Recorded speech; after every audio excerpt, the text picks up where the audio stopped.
Today's story was written by Reddit user Frost Draken. Heidi ran. The thick jungle leaves whipped her face as she floundered through them with wild abandon. It was behind her. Heidi couldn't see it, but she could hear it. A low shuffling, the snap of a branch, the thud of footsteps. Tears blinded her vision as she cried in terror. She had been on a routine survey mission with her best friend after their exploratory ship had warped into this uncharted system. To the surprise and elation of the crew, they had discovered that the fifth planet was habitable. The system was unnamed, as was the world, but it was a verdant green jewel, covered in endless jungles and vast rivers. This planet was perfect. Millions would eventually call this world home, but for now, Heidi called it hell. She cried out as a thorn cut her cheek, but didn't dare to slow, her laboured breathing almost drowned out by the sound of blood rushing in her ears. She took great heaving breaths, but knew she couldn't run much longer. Staggering to a halt, she leaned against a large smooth-barked tree that was draped in yellow vines. As she struggled to catch her breath, she heard a noise that caused her blood to freeze to ice in her veins. A chilling scream echoed from somewhere behind her. Not a scream of a panicking creature, but a scream of blood-maddened hunger. Heidi groaned in fear as she resumed her headlong flight into the emerald unknown.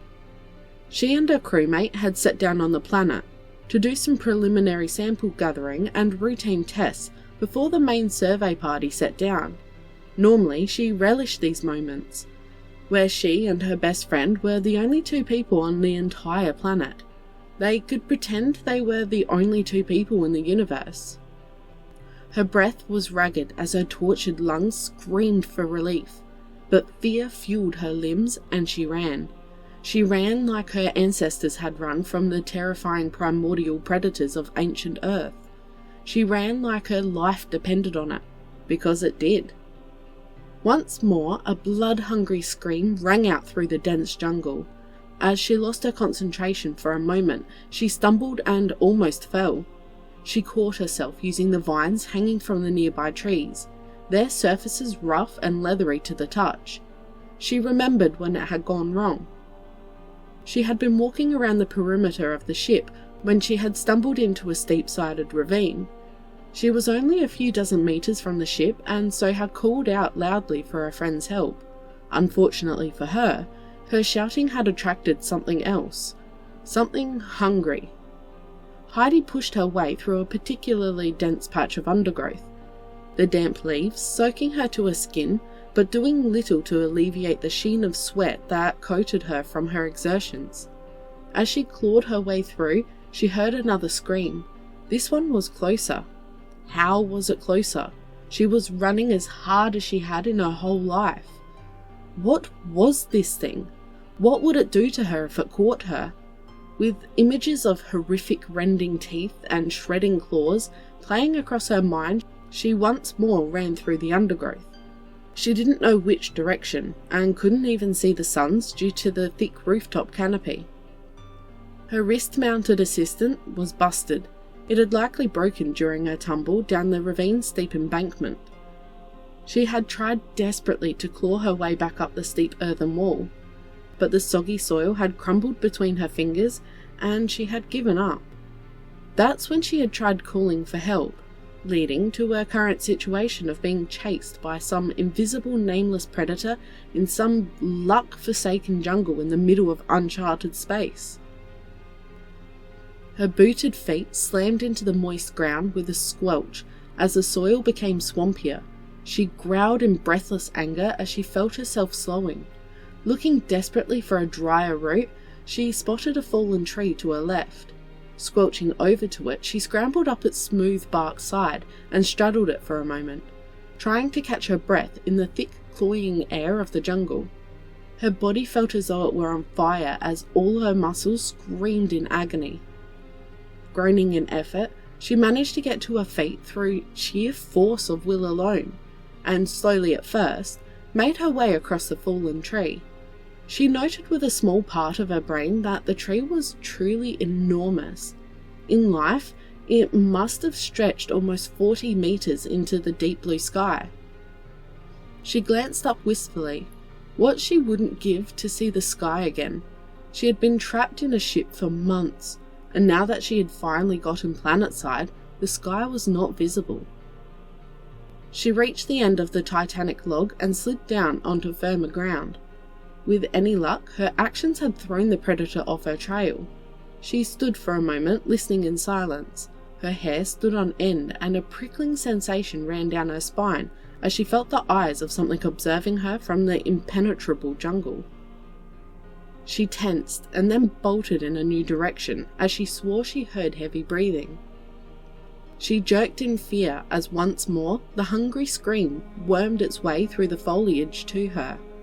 It sounded farther away now, and she prayed that it had lost her trail as she made an attempt to go the way she had come. But without her assistant to guide her, and no way to see the sky, she couldn't be sure she was even going in the right direction. Stumbling blindly through another thicket, she screamed hoarsely as she lost her footing and tumbled to the ground. She let out a woof of air as she hit and laid there for a few seconds, dazed. Scrambling to her feet, she looked around her, looking for something, anything she could use to defend herself. Leaning down, she grabbed a large stick off the damp jungle floor. It had crumbled to pieces in her hands, too rotten to be of use. She tried to tear a vine from one of the surrounding trees, but found that it was as strong as braided rope. She began to walk backwards slowly, sure she would see the shining eyes of the predator any second, but there was nothing. Perhaps it was just waiting for her to tire or let her guard down. Heidi scanned the forest wildly, looking for anything that may indicate a threat, but saw only the colours and shapes of the jungle. She began to walk briskly. No longer blind with fear, she searched for a weapon, vowing not to go down without a fight. She stumbled as her foot caught on a protruding root, as she was busy looking for something to defend herself with. As she fell, she put out her hands and winced as she fell on her wrist in a bad way. She felt the joint roll painfully, and she tried to keep from crying out. As she rolled to her feet, she held her injured wrist in her other hand and moved it experimentally. It stung, but didn't hurt too bad. Great, she had sprained her wrist. But it could have been worse. As the thought left her mind, her head whipped around as another blood-curdling scream echoed through the dense undergrowth. It sounded much closer, within 50 meters for sure. She stood and began to run again, but not the headlong, senseless pace from earlier. Continuing her pace, she kept vigilant of her surroundings for any sign of something dangerous with which to fight off this unseen enemy. She continued on like that for a few short minutes, till, to her horror, she ran across another steep embankment running across her path. Looking first right, then left, she decided to go left. She dodged and weaved through the thick clinging fronds and leaves as she tried to stay ahead of the predator hunting her. As she rounded a particularly large tree, she skidded to a stop in panic. The embankment turned sharply and formed a shallow curve in front of her. She was trapped. She started to make for the way she had come, but stopped dead as she saw her pursuer for the first time. It was large, about the size of a motorcycle. It had 6 long legs made for running and jumping that ended in wicked claws made for slashing and climbing. Its head was wide and blunt. A slavering mouth was opened and revealed a jagged tusk-lined maw, like the horrific broken teeth of some huge comb.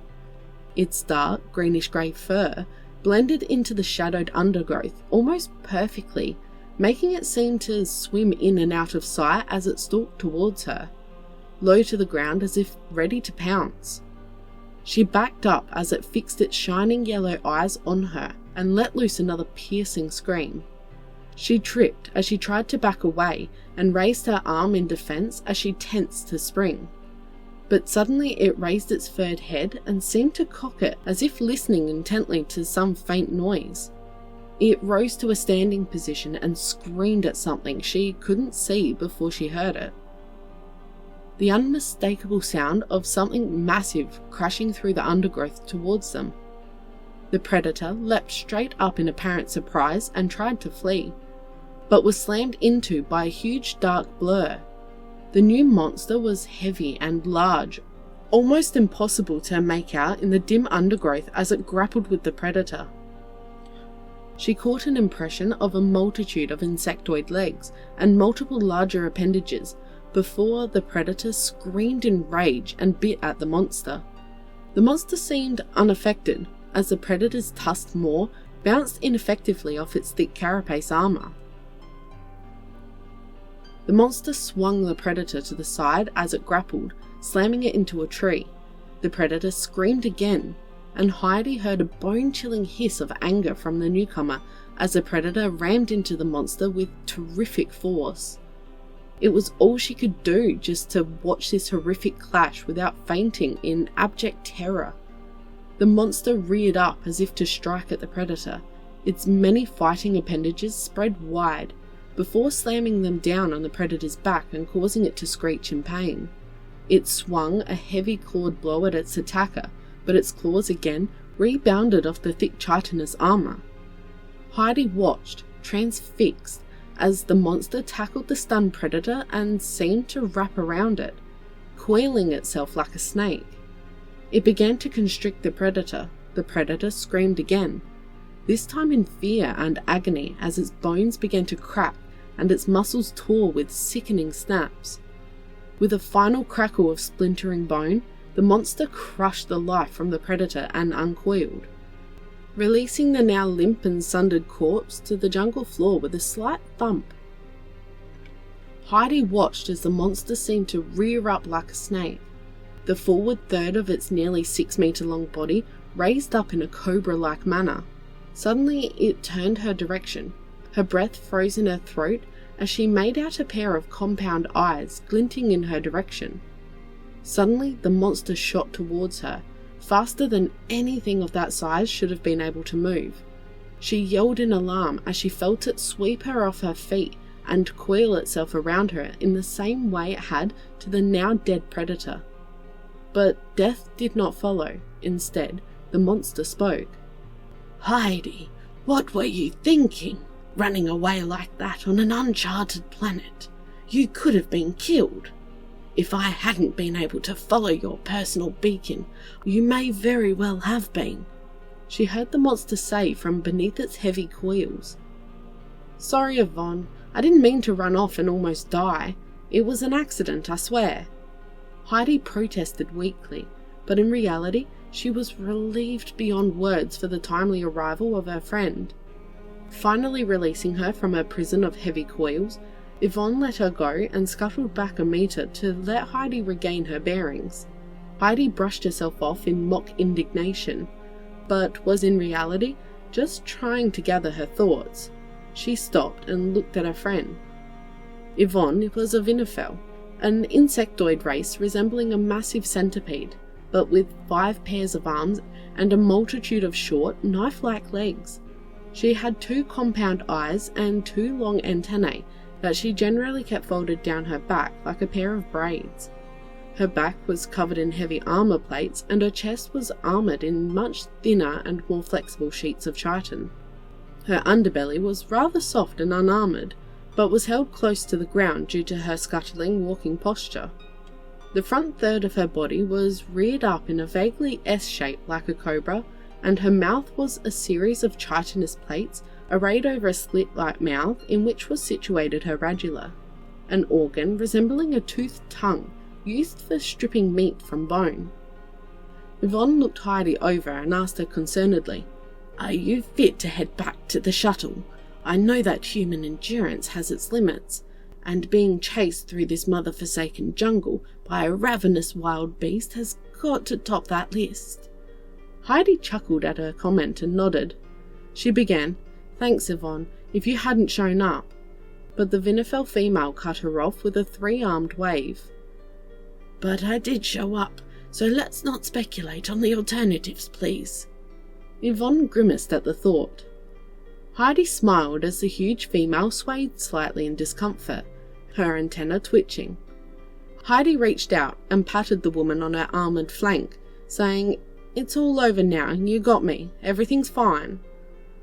Yvonne nodded in sympathetic understanding and straightened.